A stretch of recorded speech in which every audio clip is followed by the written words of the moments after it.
Shri Radhe Radhe students, welcome back to my YouTube channel. तर आता आपण 9th स्टँडर्डचा अल्जेब्राचा चॅप्टर जो सेकंड आहे रिअल नंबर तो पाहतोय. त्यामध्ये आधी मी थोड्या बेसिक कन्सेप्ट आहे त्या तुमच्या क्लिअर करून देते, म्हणजे चॅप्टर स्टार्ट झाल्यानंतर प्रॅक्टिस सेट तुम्हाला अडचण येता कामा नाही.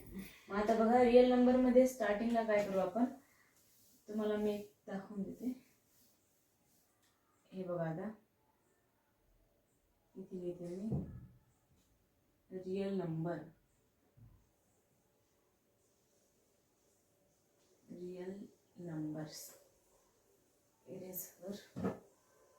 रियल नंबर दोन प्रकारचे असतात.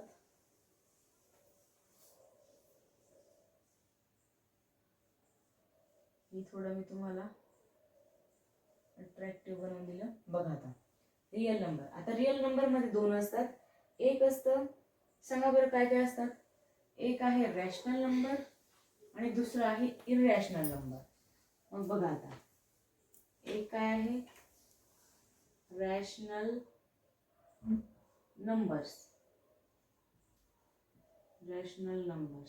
आणि दुसरं काय आहे इररॅशनल नंबर्स.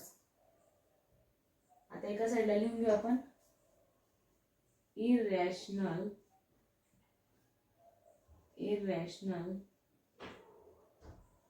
नंबर्स. एक होता रॅशनल आणि एक आहे इररॅशनल.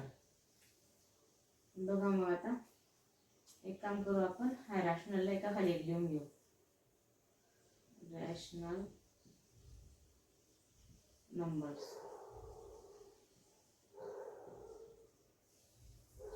आता रॅशनल नंबर्स म्हणजे काय आणि इररॅशनल नंबर्स म्हणजे काय ते पण जाणून घेऊ.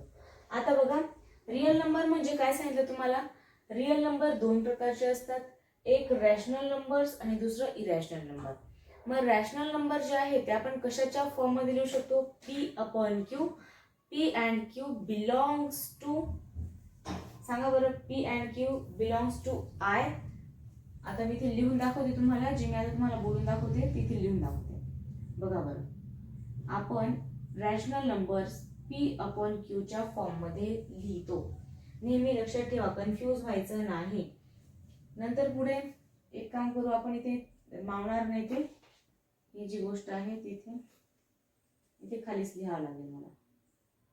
बघा आता, P/Q च्या फॉर्म मध्ये आपण इरॅशनल नंबर्स लिहितो. नंतर P and Q हा कोणाच्या इक्वल असतो, कोणाला बिलॉंग्स टू असतो, इंटिजर्सला बिलॉंग्स करतो. P and Q belongs to integer. नंतर Q जो असतो तो 0 च्या इक्वल असतो का, तर नाही. Q is not equals to 0. बघा आता, Q is not equals to 0. आता मी तुम्हाला समजावून सांगते, लक्ष द्या. रिअल नंबर दोन प्रकारचे असतात, एक रॅशनल नंबर आणि दुसरं इरॅशनल नंबर. आता रॅशनल नंबर जे आहे ते P/Q च्या फॉर्मॅट मध्ये लिहितो आपण. P आणि Q हे कोणाला बिलॉंग्स करता, I ला, म्हणजे इंटिजरला. नंतर Q is not equal to 0. Q is not equal to 0 याचा अर्थ काय आहे बघा. आता याचा पहिले मी तुम्हाला समजावून सांगते. समजा Q जर आपल्याला 3 दिलेला असेल तर तो 0 च्या इक्वल राहतो का, नाही. कशामुळे, कारण इथे बघा, एक मला तुम्हाला नॅचरल नंबरचा जो सेट आहे तोच मी करून दाखवते आधी. याच्या खाली इथे लिहिते, हा जो आहे तो इथे आहे.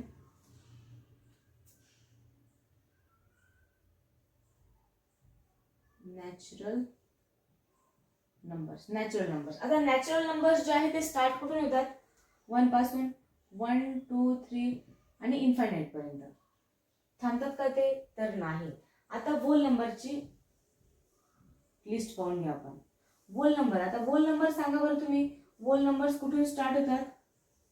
होल नंबर्स 0 1 2 3 पासून इन्फायनाइट पर्यंत स्टार्ट होतात. नंतर काय राहिले आपले इंटिजर्स. आता इंटिजर्स कुठून स्टार्ट होतात सांगा बरं तुम्ही. इंटिजर्स तर मायनस पण राहतात, प्लस पण राहतात आणि ॲज वेल ॲज 0 पण.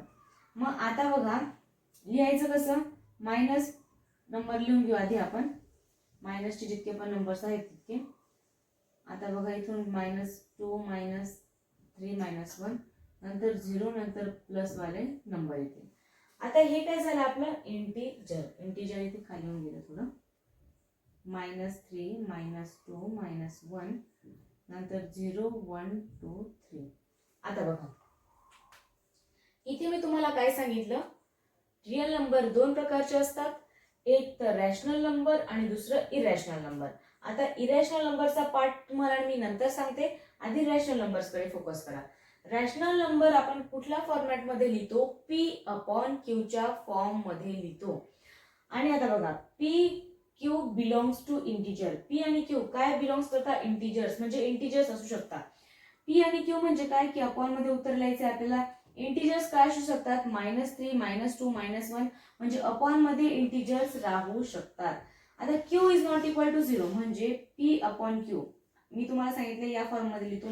मग त्यांनी काय सांगितलंय, हा जो Q आहे हा 0च्या इक्वल नसतो. म्हणजे काय आहे याचा अर्थ, समजा आता इथे 3 आहे तर 3/0 असं राहत नाही. खाली डिनॉमिनेटरला 0 राहत नाही.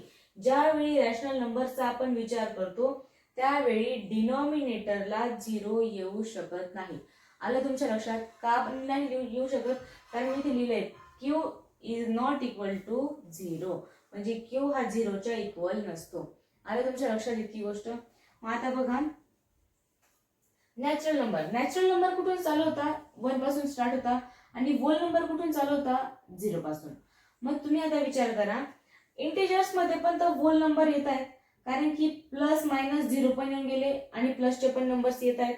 नंतर नॅचरल नंबर. नॅचरल नंबर मध्ये होल नंबर येणार आहे का, सांगा बरं तुम्ही. नॅचरल नंबर्स मध्ये होल नंबर येतील का, तुम्ही मला कमेंट मध्ये सांगा. मी तुम्हाला या क्वेश्चनचा आन्सर विचारते, नॅचरल नंबर्स मध्ये होल नंबर्स येणार की नाही येणार. नसेल जमत तर मी तसं तुम्हाला सांगून जाईल. आता एवढं तुम्हाला समजलं असेलच. आता आपण पाहून घेऊ, इथे स्पेस कमी आहे तर हे मी इरेज करून टाकते खालची स्पेस, तुम्ही नोट डाऊन करून घ्या.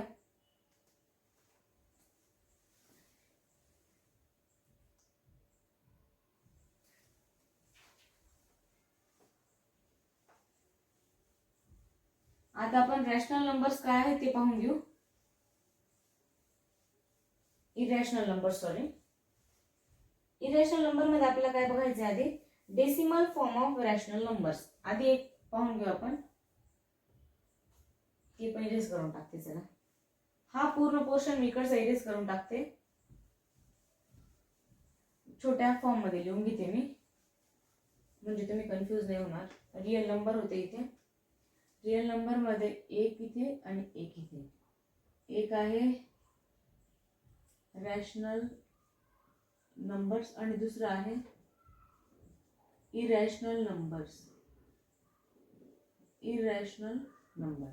मग आता बघा रॅशनल नंबर तर आपण पाहिलं. रॅशनल नंबर काय होतं, आपण P/Q च्या फॉर्म मध्ये लिहित होतो. P आणि Q बिलॉंग्स टू इंटिजर्स होतं. आणि तिसरं काय होतं, Q is not equal to 0. Q 0च्या इक्वल नव्हता. आणि तसंच आपल्याला आता इरॅशनल नंबर पाहिजे. इरॅशनल नंबर आपण कशाला म्हणतो त्याआधी मी तुम्हाला सांगते, decimal form of rational number. आधी हे पाहून घ्या तुम्ही, इथे मी हेडिंग टाकून घेते, डेसिमल फॉर्म ऑफ रॅशनल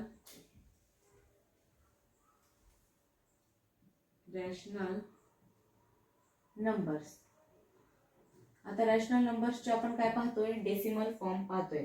तर आधी काय आहे यामध्ये, टर्मिनेटिंग टाइप. कुठला टाइप येणार आहे आता यामध्ये, आधी terminating type. Terminating type. Terminating type म्हणजे काय, टर्मिनेटिंग आपण कशाला म्हणायचं, आधी आपल्याला हे शिकायचं आहे. टर्मिनेटिंग मध्ये क्वेश्चन आधी मी लिहून घेते. फर्स्ट क्वेश्चन, सेकंड, नंतर थर्ड, ABC. आता बघा क्वेश्चन मी आधी लिहून घेते. 8/5 नंतर आहे -1 -14/10 नंतर लास्ट आहे 101/8. आता याचे आन्सर्स पण पाहून घेऊ आपण. मी तुम्हाला डायरेक्ट लिहून देते इथे, म्हणजे थोडं इझी जाईल तुम्हाला पण. 1.6 नंतर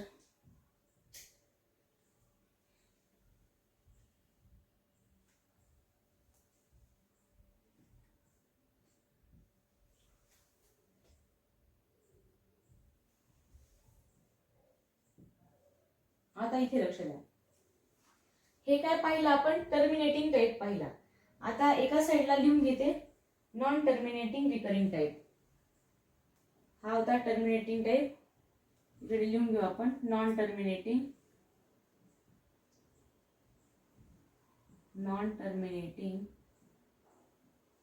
रिकरिंग टाईप. रिकरिंग म्हणजे काय? रिकरिंग म्हणजे सांगा बरं, रिकरिंग म्हणजे काय आहे?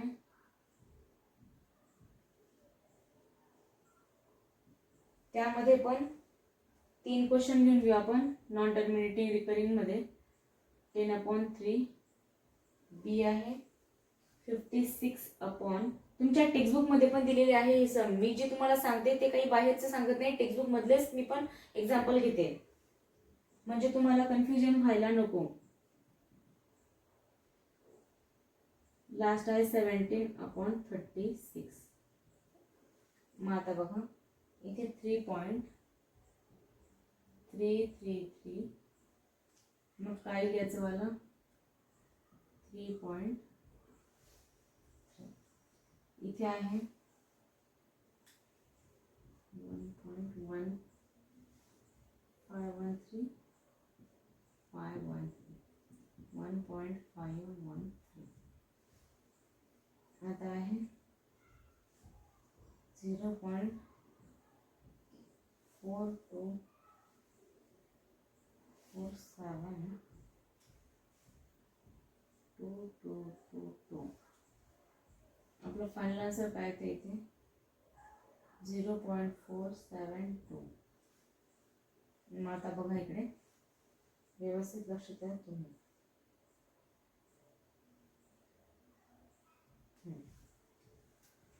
आता लक्ष द्या तुम्ही, आपण पाहतोय रॅशनल नंबर्स म्हणजे काय, आपण हे पाहणार आहोत. आता त्याआधी तुम्ही हे समजून घ्या, decimal form of rational number.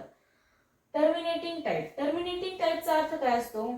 तर आता इथे एक सम घेऊन घेतलंय आपण, हे तुम्हाला दिसतच असेल बघा. आता 8 आणि 5. आता 5च्या टेबलमध्ये 8 येतो का नाही, तर आपण छोटा नंबर घेऊन घेऊ. 5 1 जा 5. खाली किती राहिला 3. मग आता हा 5 पेक्षा 3 तर छोटाच नंबर आहे. मग आता आपल्याला त्याला वाढवायला काय करायला लागेल 0.5 च्या टेबलमध्ये किती नंबर लिहायचो 36. 5 6 जा 30. किती आन्सर आला आपलं 1.6. म्हणजे इथे आन्सर थांबून गेला. याच्यानंतर पुढे आन्सर आला का आपलं नाही, तर ते कशामध्ये येतं टर्मिनेटिंग टाईप मध्ये. म्हणजे ज्या ठिकाणी फायनल आन्सर आपल्याला भेटून जातं, खाली पण आपल्याला काय गेला 0 आपलं फायनल आन्सर 1.6 आलेला आहे. म्हणजे याचा अर्थ आपल्याला पुढे प्रोसेस करायची आवश्यकता नाही, आपलं आन्सर येऊन गेला. मग ते कशामध्ये येणार आहे टर्मिनेटिंग मध्ये येणार. टर्मिनेट म्हणजे काय की ते थांबून जाते, त्याचा आन्सर आपल्याला भेटून गेलेला आहे. आता पुढचा क्वेश्चन पाहून घेऊ आपण 10 आणि 14. हा 14 आणि 10. आता बघा 10 ने 14 ला डिवाइड करायचं आहे. मग कसं करायचं, जरा मोठं काढते मी. 10 1 जा 10, किती राहिला 4. मग आता याला मोठं करायचंय तर आपल्याला पॉईंट घ्यावा लागेल इथे 0. 10 4 जा 40, किती आन्सर आलं 1.4. मग आता इथे 1.4 आहे, पण क्वेश्चन मध्ये काय दिलंय मायनस, म्हणून आन्सर पण काय येणार मायनस. आता याच्या पुढे पण आपल्याला सॉल्व्ह करायची गरज होती का, तर अजिबात नाही. का नव्हती, कारण आपल्याला फायनल आन्सर इथे येऊन गेलेला आहे 1.4. आलं तुमच्या लक्षात. आता लास्ट नंबरचं पण आपण आन्सर इथे फाइंड करून घेऊ. इरेज करून घेते मी. ज्या ठिकाणी आपल्याला आन्सर भेटून जातं, जिथे आपल्याला परत परत परत परत एक पण नंबर रिपीट होत नसेल, तिथे डायरेक्ट आपल्याला स्टॉप येऊन जात असेल, 0 येऊन जात असेल, आणि आपलं जे आन्सर आहे ते पण भेटून जात असेल, तर ते कशामध्ये लिहायचं टर्मिनेटिंग टाईप मध्ये लिहायचं. आता लास्ट पाहून घेऊ आपण. लास्ट काय आहे 8101.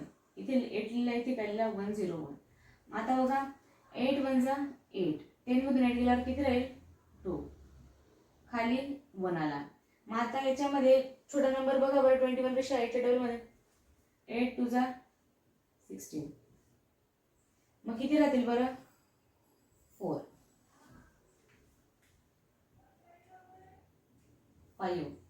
मग आता हा 5 आहे. मग आता याला मोठा बंद करायला लागेल आपल्याला नंबर. मग इथे घेतला 0, इथे घेतला पॉईंट. मग आता 50 पेक्षा छोटा नंबर कुठला येतो सांगा बरं. 8 6 जा 48. मग आता 50 - 48 किती राहणार आहे 2.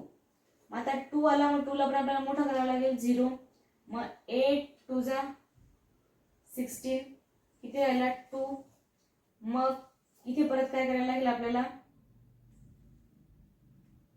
4 राहिला 4, सॉरी 16 आहे, इथे आला 4, परत 0 घेतला. मग येतो का 8 40, चेक करा बरं. 8 5 जा 40. आपलं फायनल आन्सर येऊन गेला 12.625, इथे लिहून दिलं. म्हणजे यामध्ये पण काय झालं, लास्ट मध्ये आपले 0 येऊन गेलेले आहेत आणि वर काय आलं आपलं 12.625. इथे पण आपल्याला फायनल आन्सर भेटून गेलेला आहे. म्हणजे हे कुठल्या फॉर्म मध्ये येत आहे, टर्मिनेटिंग मध्ये. इथे आहे का असं की एकच नंबर रिपीट होतोय किंवा 3-4 नंबर रिपीट होत आहे, हा आन्सर इथे स्टॉप होत नाही, असं काही गोष्ट आहे का, तर नाही. इथे फायनल आन्सर आपल्याला भेटून गेलंय. ज्या ठिकाणी आपल्याला फायनल आन्सर भेटून जातं त्याला आपण काय बोलू शकतो, टर्मिनेटिंग टाईप. त्याला टर्मिनेटिंग टाईप म्हणतो. मग आता बघा नॉन टर्मिनेटिंग पाहून घेऊ आपण. Non terminating and recurring type. आता बघा इथे काय आहे क्वेश्चन, 10/3. मग आता 3 ने आपल्याला 10 ला डिवाइड करायचंय. तर मग आता 10च्या टेबल 3च्या टेबल मध्ये 10 पेक्षा छोटा नंबर कुठला आहे सांगा बरं. 3 3 जा 9. मग आता 10 मधून 9 गेल्यावर किती राहिला 1. इथे पॉइंट याला परत मोठा गेला, परत 3च्या टेबल मध्ये 10 पेक्षा छोटा नंबर 9.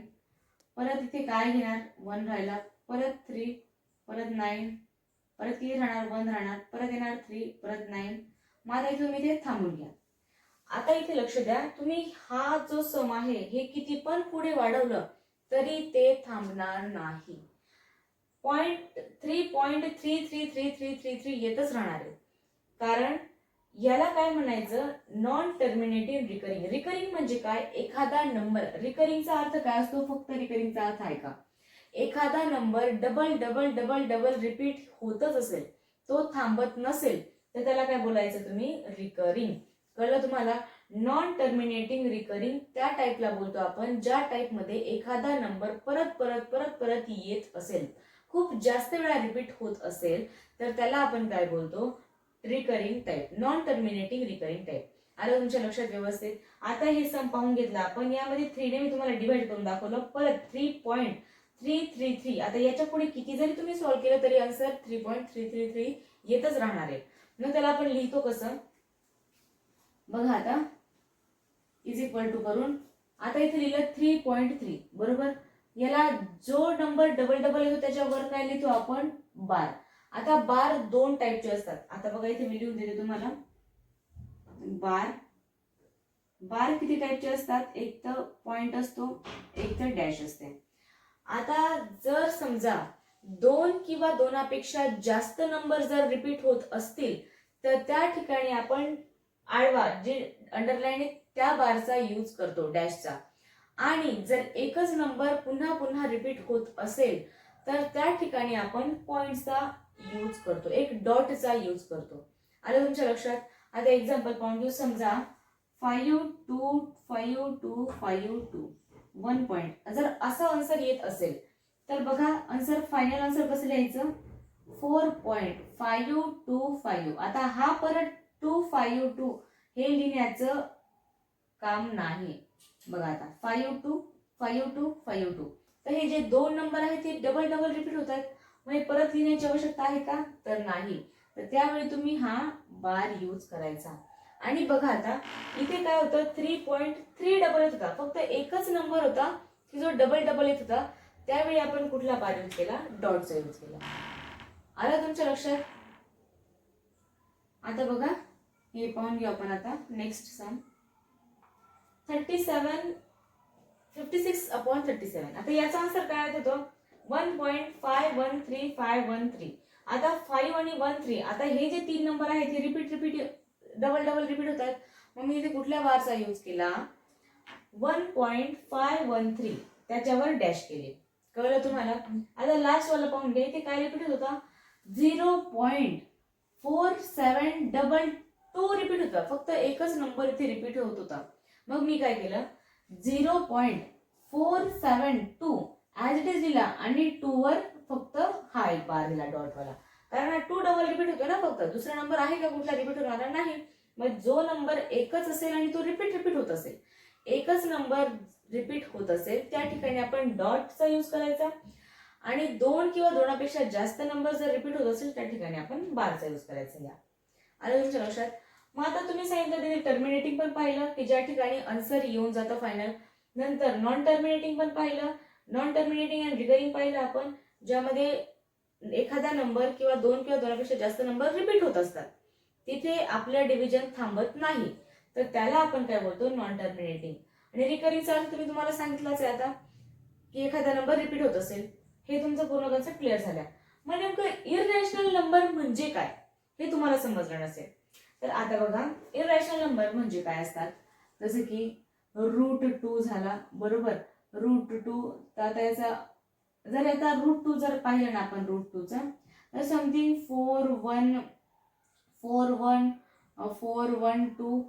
समथिंग अशा टाईप मध्ये याचं आन्सर निघतं. म्हणजे यामध्ये काय होतं की तो डिव्हिजन थांबणार नाही, पण एक पण नंबर त्याच्यामध्ये रिपीट तुम्हाला होताना दिसणार नाही. म्हणजे आता समजा इथे 14 पॉईंट आहे आणि 4 to 1 आहे, मग लगेच पुढे 4 to 1 येणार असं होणार नाही. इथे प्रत्येक नंबर चेंजेस होत जातील आणि ते नंबर थांबत पण नाही जाणार. तर यांना काय बोलतो आपण, इररॅशनल नंबर. जसं की एक्झाम्पल घेऊन घेऊ आपण √2, नंतर एक्झाम्पल आहे √3, नंतर आहे √5. मग तुम्ही आता असं नका समजू की सगळे नंबर रूट मध्ये इररॅशनल नंबरच असणार आहे. जसं की √2 मी सांगितलं, √3 मी बोलली, √5 बोलली, मग तुम्ही असं पण म्हणणार मग √4, √6, √7. तर अशातली गोष्ट नाही. ते पण तुम्हाला सांगते बघा, परफेक्ट स्क्वेअर रूट जे असतात ते कधीच इररॅशनल नंबर नसतात. जसं की एक्झाम्पल मी तुम्हाला बोलली √4 हा इररॅशनल नंबर होणार का, तर अजिबात नाही. का बरं नाही होणार, कारण की त्याला जर आपण बाहेर काढला तर तो काय 2 आहे, म्हणजे तो एक परफेक्ट स्क्वेअर नंबर आहे. जे परफेक्ट स्क्वेअर नंबर असतात तर ते इररॅशनल नंबर राहत नाही. मी स्पष्ट बोलते, तुम्ही व्यवस्थित लक्ष द्या. जे नंबर परफेक्ट स्क्वेअर रूट मध्ये असतात तर ते इररॅशनल नंबर राहत नाही. आता 2 आहे, तो परफेक्ट स्क्वेअर रूट आहे का, तर नाही. मग तो √2 मी लिहिलाय. 3 आहे, 3 परफेक्ट स्क्वेअर रूट आहे का, तर नाहीये. 5 आहे का परफेक्ट स्क्वेअर रूट, तर नाहीये. म्हणजे हे काय झाले आपले इररॅशनल नंबर. म्हणजे यांना पुढे सॉल्व्ह केल्यानंतर समथिंग 14.412 अशा या लिस्ट मध्ये सिरीज मध्ये नंबर येतील, पण ते नंबर रिपीट पण होणार नाही आणि डिव्हिजन थांबणार पण नाही. तर ह्या सिच्युएशनला काय बोलतो आपण, इररॅशनल नंबर. मी तुम्हाला 3 उदाहरण दिले, √2, √3, √5. याचा अर्थ असा नाही की ते सगळेच रूट मध्ये नंबर इररॅशनल नंबरच असतील, असं नाही. √4 झाला, √25 झाला, हा काय झाला, परफेक्ट स्क्वेअर रूट आहे. बाहेर निघाल्यानंतर 5 चा स्क्वेअर काय आहे, 25 आहे. 2 चा स्क्वेअर काय आहे, 4 आहे. म्हणजे याचा अर्थ काय, हे परफेक्ट स्क्वेअर रूट असल्यामुळे हे इररॅशनल नंबर येणार नाहीत. कळलं तुम्हाला व्यवस्थित. माझ्यामध्ये तुम्हाला मी खूप छान, मी शुअर आहे की तुम्हाला बरेच म्हणजे ऑल टुगेदर कन्सेप्ट क्लिअरच झालेले आहेत. मग आता बघा, रिअल नंबर आधी आपण पाहिलं, त्यामध्ये पाहिलं रॅशनल नंबर, दुसरा पाहिलं इरॅशनल नंबर. आता रॅशनल नंबर आपले काय होते, जे P/Q फॉर्म मध्ये लिहायचो. P आणि Q बिलॉंग्स टू इंटिजर्स होते. नंतर Q जो होता तो इज नॉट इक्वल टू 0 होता, म्हणजे Q होता तो 0 ला इक्वल नव्हता. मग नंतर रॅशनल नंबर मी तुम्हाला सांगितलं, जे √2, √3, √5 हे आहेत इरॅशनल नंबर. नंतर जे √4 आहेत, √25 आहे, म्हणजे परफेक्ट स्क्वेअर रूट कधीच इररॅशनल नंबर राहत नाही. म्हणून तुम्ही व्यवस्थित लक्षात ठेवा. आता बघा, decimal form of rational number. मग आता यामध्ये decimal form of rational number मध्ये 2 टाईप होते. एक तर टर्मिनेटिंग टाईप होता, दुसरा नॉन टर्मिनेटिंग रिकरिंग टाईप होता. टर्मिनेटिंगचा अर्थ काय असतो, ज्या ठिकाणी डिव्हिजन थांबते त्याला काय बोलतो आपण, टर्मिनेटिंग टाईप. म्हणजे आन्सर आपल्याला परफेक्ट येऊन जातं, पुढे डिव्हिजन करण्याची आवश्यकता राहत नाही, त्याला काय बोलतो आपण, टर्मिनेटिंग टाईप. आता 8/5 घेतलं तेव्हा आपलं आन्सर आलं होतं 1.6. मी तुम्हाला सॉल्व्ह पण करून दाखवले सम्स. नंतर -14/10 तर त्याचं आन्सर आलं -1.4. सेम ऍज इट इजच सॉल्व्ह करायचं, बट मायनसचं क्वेश्चन मध्ये होतं म्हणून आन्सरला मायनस साइन द्यायचं. नंतर 101/8 होता, त्याचा आन्सर आला होता 12.625. हे होतं आपले टर्मिनेटिंग टाईप. आता नॉन टर्मिनेटिंग रिकरिंग टाईप म्हणजे काय, नॉन टर्मिनेटिंगचा अर्थ काय असतो, न थांबणारे. टर्मिनेटिंगचा काय होतं, थांबून जातो, डिव्हिजन थांबते, स्टॉप होऊन जाते एक विशिष्ट टाइमापर्यंत. नंतर नॉन टर्मिनेटिंग म्हणजे जी डिव्हिजन थांबत नाही. पण रिकरिंग म्हणजे काय सांगितलं मी तुम्हाला, एखादा नंबर किंवा दोन किंवा दोनापेक्षा जास्त नंबर जर परत परत परत तोच नंबर, जसे की ते 3 आहे, एकच नंबर रिपीट होत असेल तर त्याला काय बोलतो आपण, रिकरिंग टाइप. मग आता इथे एक एक्झाम्पल घेतलं तर 10/3. मग इथे 3 पॉईंट आन्सर काय आलं, 3.333. आता याला किती पण सॉल्व्ह केलं तरी तेच आन्सर आलं असतं, 3 डबल रिपीट झालाच असता. म्हणून काय केलं आपण, 3 पॉईंट एकच 3 लिहिला आणि बार दिला. बार पण मी तुम्हाला बोलली दोन प्रकारचे असतात, एक तर पॉइंट असतो, एक तर डॉट असतो आणि एक तर डॅश असते. तर समजा जर एकच नंबर फक्त 3, फक्त 2, फक्त 5 जर एकच नंबर डबल डबल रिपीट होत असेल तर त्याला काय बोलायचं, तेव्हा कुठला बार यूज करायचा, डॉटचा यूज करायचा. नंबरच्या डोक्यावर डॉट द्यायचा. नंतर जर दोन किंवा दोनापेक्षा जास्त नंबर रिपीट होत असतील तर त्यावेळी डॅशचा यूज करतो. आता बघा 56/37 इज इक्वल टू 1.513513. मग इथे जे 3 नंबर होते हे डबल डबल रिपीट होत होते. मग त्या ठिकाणी आपण काय केलं, 1.513. मग या 513च्या वर काय दिला आपण, बारचा यूज केला, तो पण डॅश वाला. मग आता इथे 70/36. आता इथे बघा 0.47, पण इथे रिपीट काय होतंय, फक्त 2 रिपीट होतोय. मग लिहिताना कसं लिहिलं, 0.472. 2 जो रिपीट होतोय तो वन टाइम लिहायचा आणि त्याच्या वर काय द्यायचा, डॉट द्यायचा. आता हे आपलं पूर्ण इथे कंप्लीट झाला. तर याच्या नंतर जे आहेत ते आपण प्रॉपर्टीज पाहून घेऊ. हे तुम्ही व्यवस्थित नोट डाऊन करा. मी जे पण तुम्हाला बेसिक कन्सेप्ट सांगते ते फक्त तुम्ही व्हिडिओ पाहून सोडून देत जाऊ नका. तुम्ही एक नोटबुक बनवा. मी तुम्हाला आधीच्या व्हिडिओमध्ये सांगितलं आहे की तुम्ही नोटबुक बनवा व्यवस्थित प्रॉपर. मी जे पण बेसिक कन्सेप्ट लिहून देते ते नोट डाऊन करत जा आणि त्यानंतरच प्रॅक्टिस सेटला स्टार्ट करत जा. मी तुम्हाला इव्हन प्रॅक्टिस सेटच्या आधी पण जरी बेसिक कन्सेप्ट असला तुम्हाला तो पण व्हिडिओ मी अपलोड करून देते आणि आता हा चॅप्टरच्या आधीच मी तुम्हाला हा व्हिडिओ अपलोड करून देते. आता याच्यानंतर आपल्याला प्रॉपर्टीज पाहिजे आहेत, ज्या 3-4 आहेत मे बी. एक तर ऍडिशन आहे आणि एक मल्टिप्लिकेशनचे आहे. त्या प्रॉपर्टीज आपण पाहून घेऊ, त्यानंतर मग प्रॅक्टिस सेटला स्टार्ट करून देऊ. तोपर्यंत व्यवस्थित नोट डाऊन करा.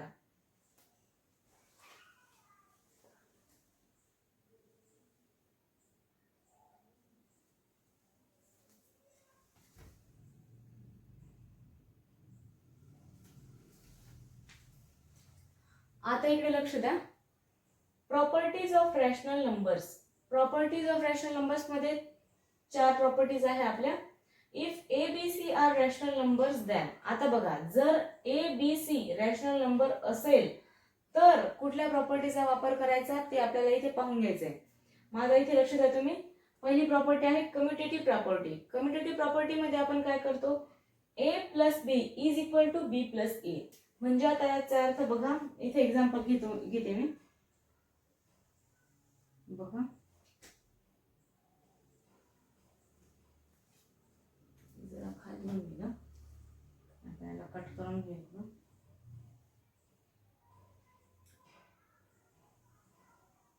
बघा, आता जर समजा ए 1 असेल,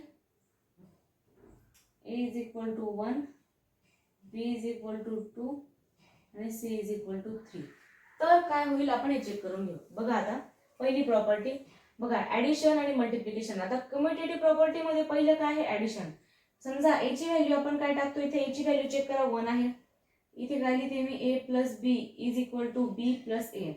ए ची व्हॅल्यू काय लिहिली इथे 1 प्लस बी ची व्हॅल्यू काय लिहिली 2 इज इक्वल टू, बी ची व्हॅल्यू काय आहे आता 2 प्लस ए ची व्हॅल्यू काय आहे 1. किती आन्सर आलं, 3 इज इक्वल टू 3. म्हणजे ही काय आहे, राईट. बघा, आता ए प्लस बी ची व्हॅल्यू जी पण असेल ती बी प्लस ए च्या इक्वलच असते असं त्यांनी या प्रॉपर्टीमध्ये आपल्याला सांगितलंय आणि आपण ते चेक पण केलं. बघा, ए प्लस बी ची व्हॅल्यू पण 3 आणि बी प्लस ए ची व्हॅल्यू पण काय आली, 3 आली. म्हणजे दोघं एक दुसऱ्याला काय आहे, इक्वल आहे. मग आता तसंच मल्टिप्लिकेशनचं पण पाहून घेऊ आपण. मल्टिप्लिकेशनचं काय आहे, आता इथे a multiply by b is equal to b multiply by a. आता मी इथे घेऊन घेते, ए ची व्हॅल्यू काय आहे 2 मल्टिप्लाय बाय बी ची व्हॅल्यू काय आहे, ए ची व्हॅल्यू आहे 1 आणि बी ची व्हॅल्यू काय आहे 2 इज इक्वल टू, बी ची व्हॅल्यू आहे 2, ए ची व्हॅल्यू आहे 1. 2 1 जा 2, 2 1 जा 2, किती आन्सर आलं 2. म्हणजे ए मल्टिप्लाय बाय बी हा बी मल्टिप्लाय बाय ए च्या इक्वल असतो. आपण हे प्रूफ केला आता इथे. कळलं तुम्हाला? मग आता तुम्ही म्हणणार क्युमुलेटिव्ह मध्ये ऍडिशन आणि मल्टिप्लिकेशन आहे तर याच्यामध्ये सबट्रॅक्शन आणि डिव्हिजन पण येत असेल तर असं नाही. आता तुम्हाला फक्त हे आहे, फक्त तुम्ही इतकंच लक्षात ठेवा, ऍडिशन आणि मल्टिप्लिकेशन, सबट्रॅक्शन आणि डिव्हिजन यामध्ये नाहीये, म्हणून तुम्ही तो विचार करू नका. दोनच गोष्टी लक्षात ठेवायच्या, ऍडिशन आणि मल्टिप्लिकेशन. मग आता क्युमुलेटिव्ह आपण चेक करून घेतला. आता असोसिएटिव्ह पाहून घेऊ. आता असोसिएटिव्ह मध्ये काय होतं, ए प्लस ब्रॅकेटमध्ये b plus c is equal to a plus b plus c. आता हे पण चेक करून घेऊ. ए प्लस ब्रॅकेटमध्ये b plus c is equal to a plus B bracket नंतर सी. मग आता बघा, ए ची व्हॅल्यू काय आहे 1 प्लस बी ची व्हॅल्यू 2 प्लस सी ची व्हॅल्यू 3. ह्या व्हॅल्यू आहेत, ह्याच मी सगळीकडे पुट करते. आता इज इक्वल टू ए ची व्हॅल्यू 1, बी ची व्हॅल्यू 2 प्लस सी ची व्हॅल्यू 3. मग आता इथे 1 as it is plus 2 plus 3 5 is equal to 1 plus 2 3. C ची व्हॅल्यू किती आहे सांगा बरं. सी ची व्हॅल्यू काय टाकलीस नाही आपण इथे 3 आहे. 3 किती आहे त्याची value plus 3. 5 plus 1 6 is equal to 3 plus 3 6. किती आन्सर आलं? इक्वल आलं. म्हणून A plus B bracket B plus C हा इक्वल असेल या ब्रॅकेटला. कळलं तुम्हाला? म्हणजे LHS is equal to RHS हे काय असणार, इक्वल असणार आहे. आता तसंच हे पण आहे. आता हे पण पाहून घेऊ आपण. इकडचा मल्टिप्लिकेशनचा असोसिएटिव्ह मध्ये मल्टिप्लिकेशन आहे ते पण आपण एकदा चेक करून घेऊ. मी तुम्हाला एकूण एक जे प्रॉपर्टी आहेत ते सॅटिस्फाईड आहेत की नाही ते तुम्हाला मी ते सॉल्व्ह पण करून दाखवते, म्हणून तुम्ही व्यवस्थित व्हिडिओ पहा आणि लगेच नोट डाऊन पण करून घ्या. आता a multiply by b multiply by c is equal to a multiply by b multiply by c. आता a ची व्हॅल्यू काय आहे 1 मल्टिप्लाय बाय b ची व्हॅल्यू 2 मल्टिप्लाय बाय 3 ची व्हॅल्यू c ची व्हॅल्यू 3. तसंच a ची व्हॅल्यू 1, b ची व्हॅल्यू 2, c ची व्हॅल्यू 3. मग आता 1 ॲज इट इज 2 3 जा 6 इज इक्वल टू 2 1 जा 2 मल्टिप्लाय बाय 3. 6 1 जा 6 इज इक्वल टू 3 2 जा 6 2 3 जा 6. मग आता बघा हे दोघं पण आन्सर काय आलं, इक्वल आलं. म्हणजे हा ब्रॅकेट ही लेफ्ट हँड साइड कोणाला इक्वल आहे, राईट हँड साइडला इक्वल आहे. राईट पण कोणाला इक्वल आहे, लेफ्टला इक्वल आहे. कळलं तुम्हाला? आता आपण क्युमुलेटिव्ह पण प्रॉपर्टी पाहिली, असोसिएटिव्ह पण प्रॉपर्टी पाहिली. आता पाहणार आहोत आयडेंटिटी. आयडेंटिटी म्हणजे काय, आयडेंटिटी प्रॉपर्टी काय असते ते आपण एक वेळा चेक करून घेऊ.